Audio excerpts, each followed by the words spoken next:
এটা হচ্ছে ৭৫ সালে ফোর্থ অ্যামেন্ডমেন্টের পরে এই কনস্টিটিউশন। সিএমএলএ রাষ্ট্রপতি হওয়ার কোনো বিধান এই কনস্টিটিউশনে নাই। ১৯৭৭ সালে জাতির প্রয়োজনে, আবার বলে দিচ্ছি, জাতির প্রয়োজনে শহীদ রাষ্ট্রপতি জিয়াউর রহমান সিএমএলএ থেকে রাষ্ট্রপতি হলেন। রেফারেন্ডামে কি ছিল? আপনি আমাকে রাষ্ট্রপতি হিসেবে গ্রহণ করেন কি করেন না। কেন এই কথাটা বললাম? বিএনপি হচ্ছে শহীদ রাষ্ট্রপতির সাথে বিএনপি নেই। সো তাহলে বিএনপি প্রথম হচ্ছে তার জন্মই হলো এই সংবিধানের আউটসাইড থেকে। ১২ তারিখ পর্যন্ত যদি সব বৈধ হয়, তাহলে আপনি ১৩ নভেম্বরে এই আদেশটাও তো বৈধ। তাহলে এই আদেশটা বৈধ অনুযায়ী আমরা তো ভোট করলাম, তাহলে যখন আদেশটা বৈধ হবে তখন এই আদেশের সাথে যে শপথের তফসিল সেটাও বৈধ। এটা কুযুক্তি বলতেছে, আমি কুযুক্তি বলবো না। রাজনীতিতে কৈটুল্য ছিল, চাণক্য ছিল এবং থাকবেই। এটা হচ্ছে রাজনীতির গণতন্ত্রের একটা কি সৌহার্দ্য। কিন্তু কথা হচ্ছে সব কথার শেষে যদি আপনি বলেন তাল গাছটা আমার, কথা হলো জুলাই সনদকে যদি আপনি ডেভিয়েট করতে যান তাহলে দেশে অচল অবস্থা হবে। ৬০% লোক হ্যাঁ ভোট দিছে, ৫১% লোক বিএনপিতে ভোট দিছে। গণতন্ত্রের বিউটি হচ্ছে সংখ্যাগরিষ্ঠ লোকের মতামতকে সম্মান প্রদর্শন করা। তাহলে হ্যাঁ ভোট যেটা দিছে সেটা আপনি পছন্দ করেন আর না করেন, দ্যাট ওয়াজ অ্যাপ্রুভ। শুরুতেই যে আলোচনাটি আমরা করছি সংবিধান সংস্কার পরিষদ অথবা কাউন্সিল নিয়ে যে আলোচনাটি তুঙ্গে, এটি এই আইনি যে গোলকধাঁধা কিংবা কেউ কেউ বলছেন তালবাহানা, আবার বিএনপির পক্ষ থেকে বলা হচ্ছে এটি নির্দিষ্ট প্রক্রিয়ার মধ্যে দিয়ে সংবিধান অন্তর্ভুক্ত হওয়ার পরেই তারা সেটি শপথ নেবেন। এই জায়গাটা আসলে এই ধরনের সিদ্ধান্ত নেওয়ার পিছনে, এই ভাবনার পিছনে কি কারণ? বিএনপি যেটা ভাবলো এটার পিছনে কারণ কি? ধন্যবাদ আপনাকে। আপনার মাধ্যমে আপনার টিভি সমস্ত দর্শকদেরকে সালাম এবং শুভেচ্ছা, এবং আপনারা যারা আছেন আসসালামু আলাইকুম। এটা হচ্ছে ৭৫ সালে ফোর্থ অ্যামেন্ডমেন্টের পরে এই কনস্টিটিউশন। সিএমএলএ রাষ্ট্রপতি হওয়ার কোনো বিধান এই কনস্টিটিউশনে নাই। ১৯৭৭ সালে জাতির প্রয়োজনে, আবার বলে দিচ্ছি, জাতির প্রয়োজনে শহীদ রাষ্ট্রপতি জিয়াউর রহমান সিএমএলএ থেকে রাষ্ট্রপতি হলেন এবং জাতির প্রয়োজন সে সময় তিনি যদি না হতেন তাহলে বাংলাদেশের অস্তিত্ব নিয়ে সংকটে পড়ত। এবং ওই তৃতীয় তফসিলে সিএমএলএ এর শপথ রাষ্ট্রপতি হিসাবে নেবেন নাই। আচ্ছা, দ্বিতীয় কথা, ৭৫ সালের এখানে রেফারেন্ডামের কোনো প্রবিধান নাই। বাংলাদেশের প্রথম রেফারেন্ডাম দিলেন শহীদ রাষ্ট্রপতি জিয়াউর রহমান।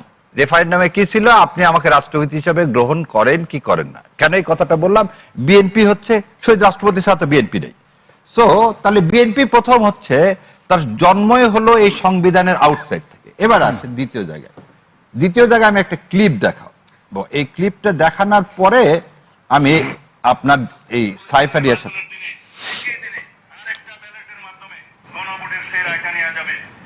এটা ভালো করে তো বোঝা যাচ্ছে না, আপনি একটু মুখে বলেন। আচ্ছা, আমি মুখে বলেছি। এই উনি বলতেছেন যে জুলাই সনদ বাস্তবায়ন হবে গণভোটে, আপনারা যদি দেখতে পান। আচ্ছা, এটা কে বললেন? মাননীয় সেটা তো হাবিব ভাই বললেন যে তারা তো অস্বীকার করছে না। না, কথাটা ওই জায়গাতে, কথাটা হলো কি, এখন আপনি এই সাইফ যে কথাটা বললো সেই জায়গায় আমি যাই। ডক্টর ইউনূস সাহেব রাষ্ট্রপতির কাছে শপথ নিছেন, রাষ্ট্রপতির কাছে তো শপথ নিছেন কোন কিসে? থার্ড শিডিউলে, তাই না? থার্ড শিডিউলে কেয়ারটেকার গভর্নমেন্টের কিছু আছে? ইন্টিরিম গভর্নমেন্টের শপথের কোনো বিধান আছে? তাহলে যদি না থাকে আপনি যদি মানে আপনি একটা মানবো আর একটা মানবো তা হবে না। তাহলে এই তৃতীয় তফসিলে সংবিধান অনুযায়ী ইউনূস সরকার গঠিত হয়নি। তাহলে ইউনূস সরকার যদি এই তৃতীয় তফসিল অনুযায়ী গঠিত না হয়ে থাকে তাহলে গত 18 মাসের যা কিছু হয়েছে সব অবৈধ। আমার ভোট অবৈধ, এই ক্যাবিনেট গঠন করা সেটা অবৈধ, মাননীয় প্রধানমন্ত্রী অবৈধ। এবার আপনাকে দ্বিতীয় কথা বলি, ওনারা বলতেছেন তফসিলে নাই। এই আসেন দেখেন, এটা কি? জুলাই সনদ, এর ভিত্তিতে তো ভোট হয়েছে। এই বিষয়ে তো বিএনপি জামাত সবারই তো একমত। এই জুলাই তফসিলের দেখেন তফসিল কি বলা, থার্ড তফসিলের শপথ একটু বলেন মানে। আচ্ছা, সংবিধান সংস্কার পরিষদের সদস্যদের শপথ ফর্ম। তাহলে আমরা এই জুলাই সনদ আর কনস্টিটিউশন একভাবে পড়ে গত 18 মাস দেশ চালাইছি। এই ভোটটাও করলাম 2029 সালে না হয়ে, এই যে ফেব্রুয়ারি মাসে হলো সেটাও কি করলাম আমরা? ঐক্যমতের ভিত্তিতে করলাম। কনসেনসাস কমিশন ঐক্যমতের ভিত্তিতে করলাম। জুলাই সনদ সাইন করলাম। কোনো কিছু এই কনস্টিটিউশনের মধ্যে নাই। তাহলে আজ সকালবেলা আপনি যখন বললেন যে কনস্টিটিউশন নাই এবং আমরা সংবিধান মেনে এই রাষ্ট্র পরিচালনা করছি গত 18 মাস, সেই কারণে আমি এটা এখন নিতে পারবো না, পরে নিব।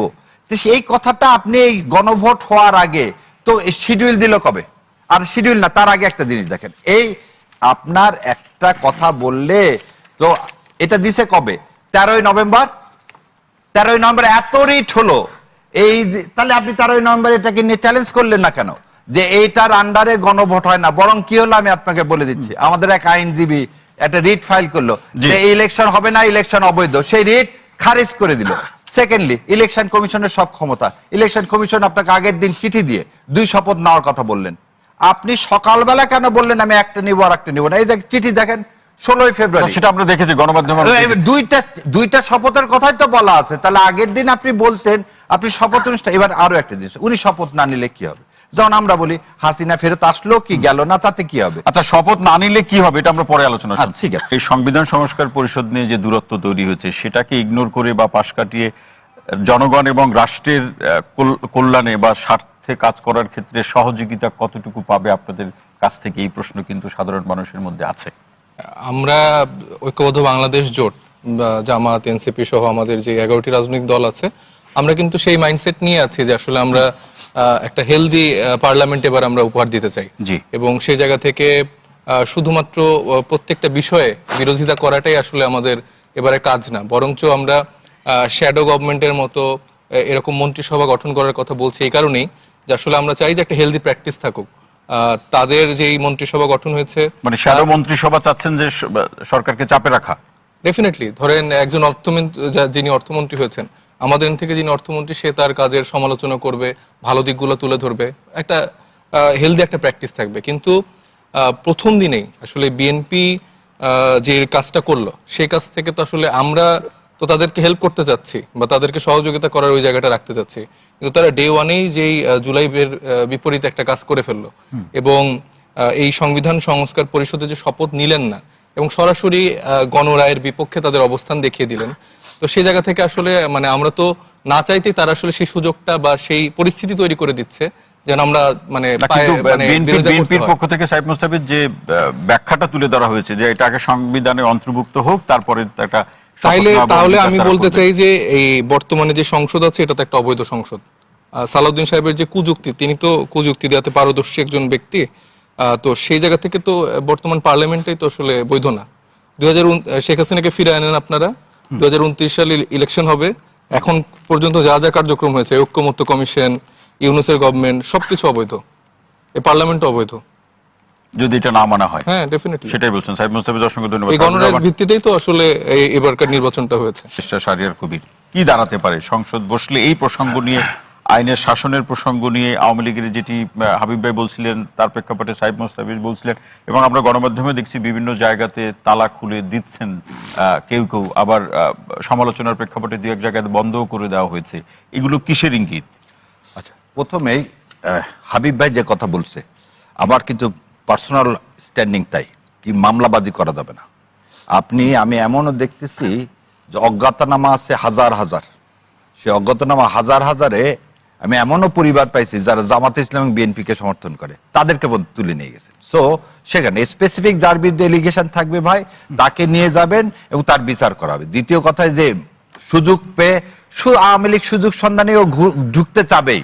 এদের ছাত্র দলের ছেলে পেলে পিটায় একটা জায়গায় বন্ধ করে দিচ্ছে, পুলিশ এক জায়গায় অ্যারেস্ট করছে। তার মানে এই না যে আমরা will open the flood gate, আর যে ফ্লাড গেট ওপেন করতে চাক সেটাকে আমরা প্রতিহত করবো। যাই হোক, আমি আগের কোশ্চেনে একটু আসি।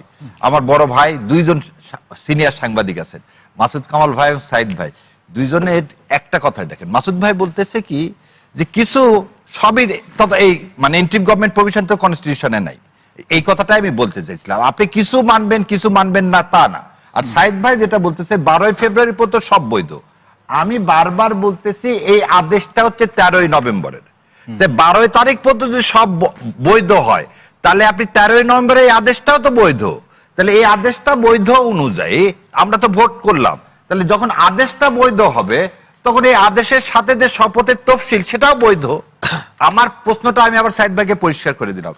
হ্যাঁ, সুপ্রিম কোর্টে 106 এই সরকার গঠন হয়েছে, এই সরকারের শপথ করছেন, সেটাও তৈরি করা হয়েছে একটা শপথ, সেটা তো কনস্টিটিউশনের মধ্যে নাই। আপনি একটা শপথ তৈরি করছেন অ্যাজ দিস শপথের মতন তৈরি করে তো আপনি করছেন।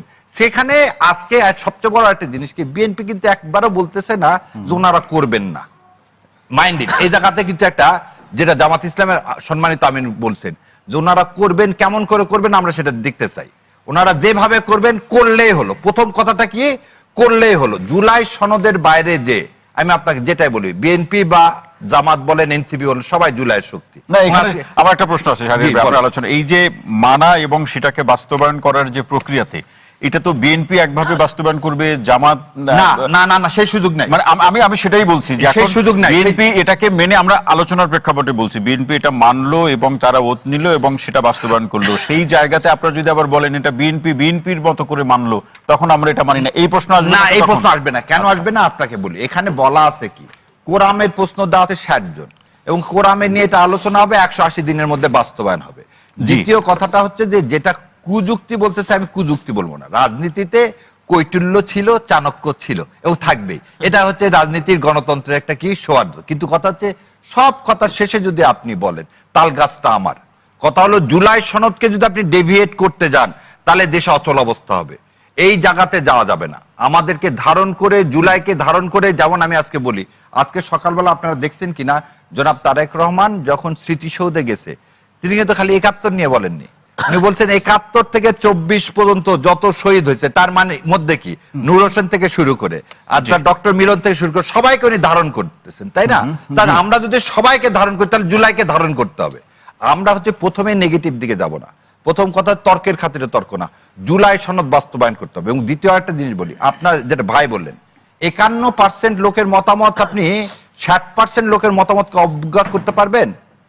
60% লোক হ্যাঁ ভোট দিছে, 51% লোক বিএনপিতে ভোট দিছে।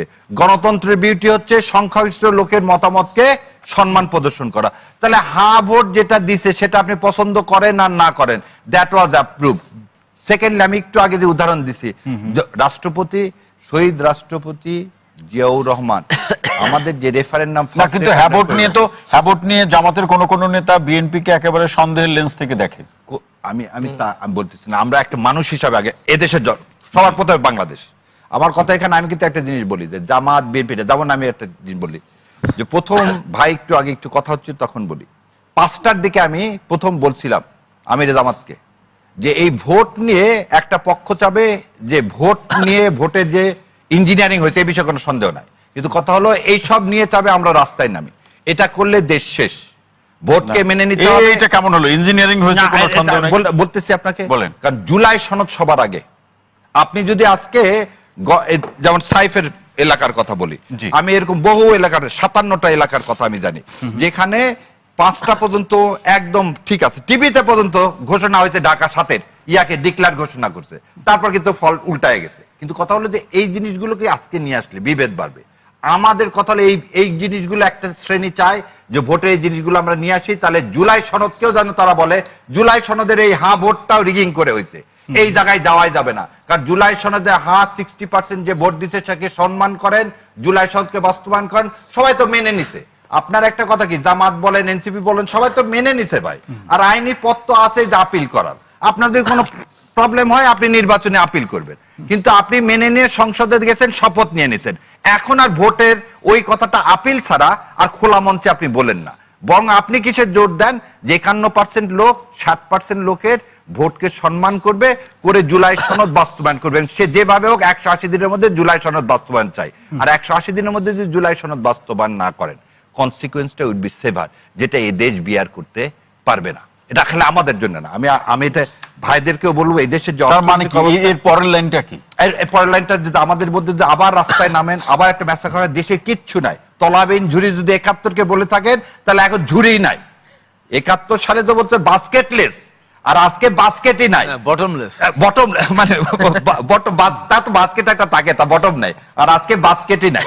তো এই জায়গায় যাওয়া যাবে না, এই জায়গায় যাওয়া যাবে না। এইটা সাইদ খান, আমার আমি শাহরিয়ার ভাইয়ের একটি জায়গা থেকে আমি আলোচনা শুরু করতে চাই। তিনি বলেছেন যে জুলাই সনদ যদি কার্যকর না হয়, দেশে এক ধরনের অচল অবস্থা তৈরি হবে। আসলে কিছু তৈরিই হবে না।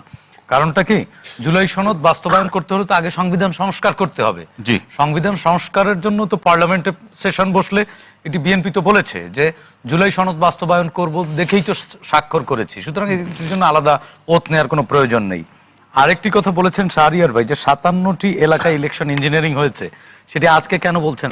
আমরাও তো জানি আরো 2-3টি আসনে ইঞ্জিনিয়ারিং হয়েছে, না হয় সংসদে বিরোধী দলের নেতার নাম হয়তো পরিবর্তন হয়ে যেত, এরকম অভিযোগও আছে, তাই নাকি? এরকম রেটরিকও তাই? আছে। না না এটা তাই? রেটরিক না, আর বাস্তবতা এরকম এক না। আলোচনাও আছে। না না না প্রধানমন্ত্রীর নামও পরিবর্তন হয়েছে। ওটা এইগুলো আর না বলে আমরা কারণ এগুলো আর না বলি, না, না, না, যাই হোক। ডুয়েল সিটিজেনশিপ নিয়ে যেমন আমরা বলতে চাচ্ছি না, হ্যাঁ। সেরকম এগুলো না বলি, যাই না হোক, বলে আমরা dual দেশকে citizen গঠনের নিয়ে জায়গায় এখন